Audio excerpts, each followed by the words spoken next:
Welcome to Shad's Guitar Show. Whether it's the gear or the players who made the gear famous, join me each episode as we discuss all things guitar. Well, hey there, and welcome to another exciting episode of Shad's Guitar Show. Today we're going to tackle something that has been an ongoing debate for many years. The difference between true bypass and buffered pedals, and do you want only true bypass? Should you have some buffered?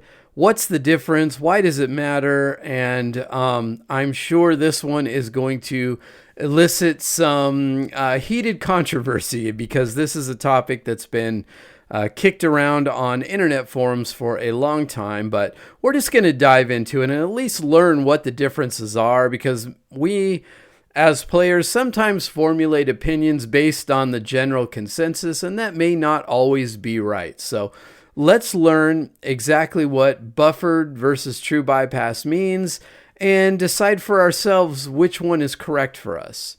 But before we dive into the episode, let me just remind you that if you're interested in supporting the show, there is a link in the show notes to my Venmo. If you want to throw me a couple bucks to help me get some strings, that would be amazing. If you can't do that, but you do want to support the show, please leave a comment. Let me know where you're from and how you're enjoying the show, and that would mean a lot to me as well. So, without further ado, let's dive into true bypass versus buffered. All right, here's a question. I want you to actually think about this for a second. You've got a beautifully overdriven tone dialed in. You reach down and kick the overdrive pedal off. What happens to your clean tone?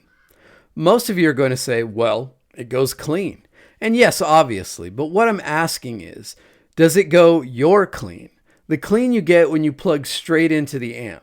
Or is it something slightly different? A little darker maybe, a little thinner, a little less alive? If you've never asked the question, today's episode is going to change how you think about your pedal board.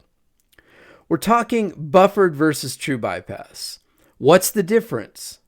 Why it matters? And how to figure out what's right for your rig. So this topic comes up consistently in guitar forums, and I always notice two camps forming. Camp 1 is the true bypass purists. These folks are almost religious about it.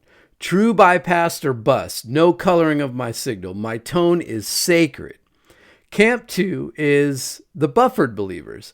They'll tell you that the true bypass is actually a problem, and that without a proper buffer, your signal is degrading with every inch of cable and every pedal it travels through. And the honest answer, both camps have a point. It depends entirely on your setup.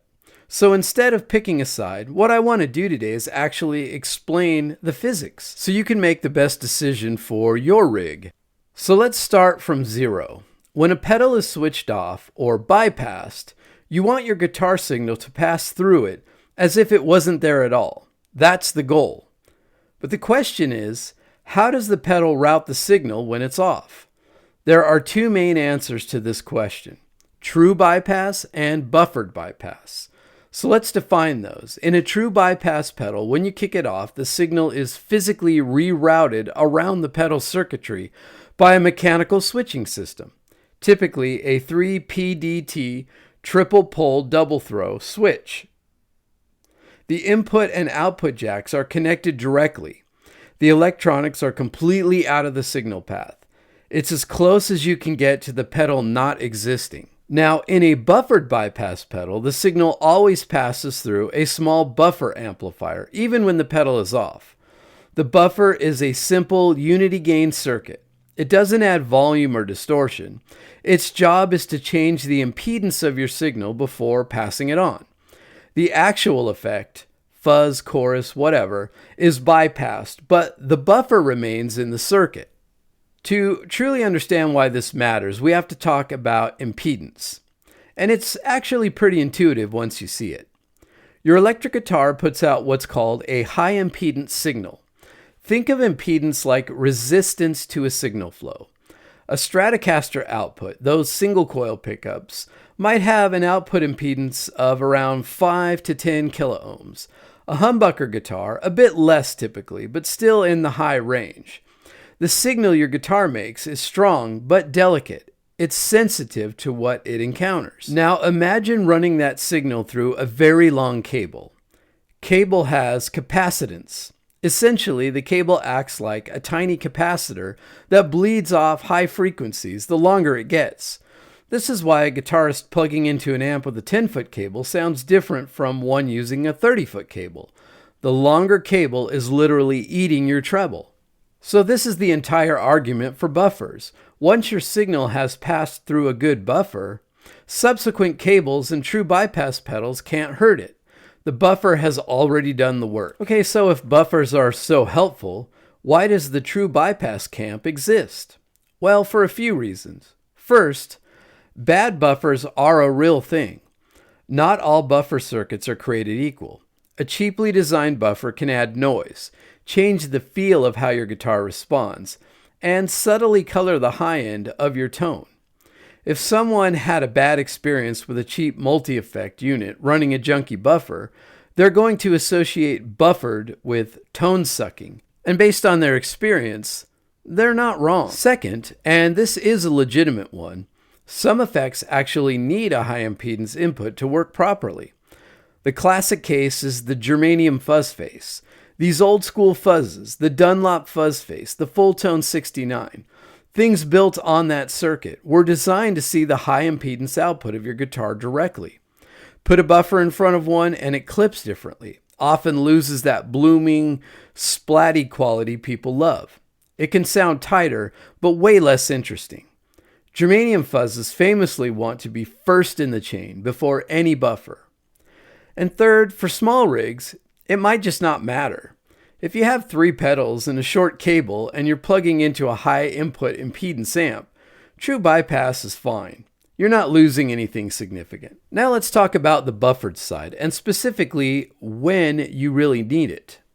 Let's say you've built a proper gigging pedal board. 8 pedals, long cable from guitar to board, another cable from board to amp, maybe a tuner in front, a delay, a reverb at the end. We're talking maybe 20 or 30 feet of total cable across the whole rig when you add everything up.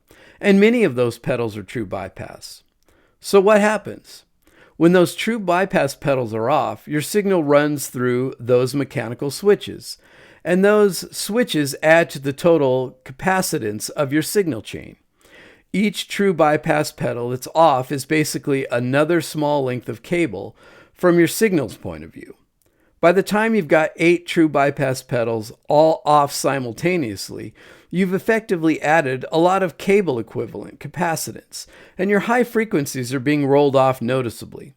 Some guitarists refer to this as the true bypass suck, and yes, it is real. A well-designed buffer pedal near the beginning of the chain converts your signal to low impedance early, and that entire capacitance problem disappears. The classic example is using a Boss tuner at the start of your chain. Boss pedals have used buffered bypass for decades, and honestly, their buffer circuit is excellent. It's clean, it's quiet, and it will defend your tone across the entire board. The simplest, most bulletproof approach for a large board: put one quality buffered pedal, a Boss tuner, a dedicated buffer pedal like the Lely Sunday Driver, or a TC Electronics Polytune, near the very front of your chain. That one buffer will handle most of what follows. Then, near the end of your chain, you might consider a second buffer if you have a particularly long cable run to the amp. And if you use germanium fuzz, make sure to put it first, before the buffer. Run your guitar straight into the fuzz, then let the buffer handle everything downstream. So let me give you a quick rundown of some pedals people often ask about in this context. Boss pedals are generally buffered bypass, and the buffers are genuinely good. Boss has been doing this for 40 plus years. The DS1, the SD1, the DD8, all buffered, and this is actually why a lot of touring guitarists have a Boss somewhere on their board, even if they're all boutique everywhere else. The Ibanez Tube Screamer, also buffered bypass. The buffer in a TS9 or TS808 is well regarded, though some players feel it softens the very top of the high end slightly. Most boutique pedals post 2010 are true bypass as a default, because the boutique market responded to the demand. Companies like Analog Man, Walrus Audio, JHS, Wampler, they're generally true bypass, and some offer both options. The TC Electronic Polytune series offers what they call true bypass mode and a buffered mode, switchable via the internal dip switch. Genuinely great if you want flexibility. Alright, so let me bring this home. True bypass and buffered bypass are not a battle between good and evil. They're tools.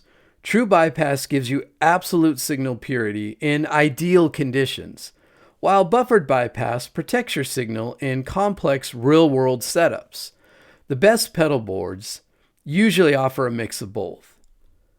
If you take one thing away from this episode, do the tests I described. Trust your ears. And if your clean tone doesn't feel quite right when nothing's on, fix it at the source before you start blaming your pickups, your amp, your cables. 9 times out of 10, it's an impedance issue, and it's fixable with a great buffer. Alright, so hopefully you have a better understanding of the true bypass versus buffered bypass arguments, and the next time you're on an internet forum where people are arguing this topic, because I believe people will in perpetuity, or as long as people are using pedals, this debate will rage. And at least now you have an understanding, and if you want to weigh in, you can do it from the point of really knowing what you're talking about, and that is always a cool thing. If you enjoyed this episode, please make sure and share it with a guitar-playing friend, and wherever you're listening, take a second to leave me a 5-star review. It's incredibly important to the show, and I appreciate you doing that. When you get over to YouTube sometime today, and we know you will, head over to Shad's Guitar Show and subscribe. There's some really cool content there, and I think you might dig that. Also, when you're on Instagram, which, again, we know you will be, go over and make sure you're following Shad's Guitar Show. There's some cool stuff there as well. And always remember that as long as you continue to listen to the show, I'll continue to create episodes on all things guitar.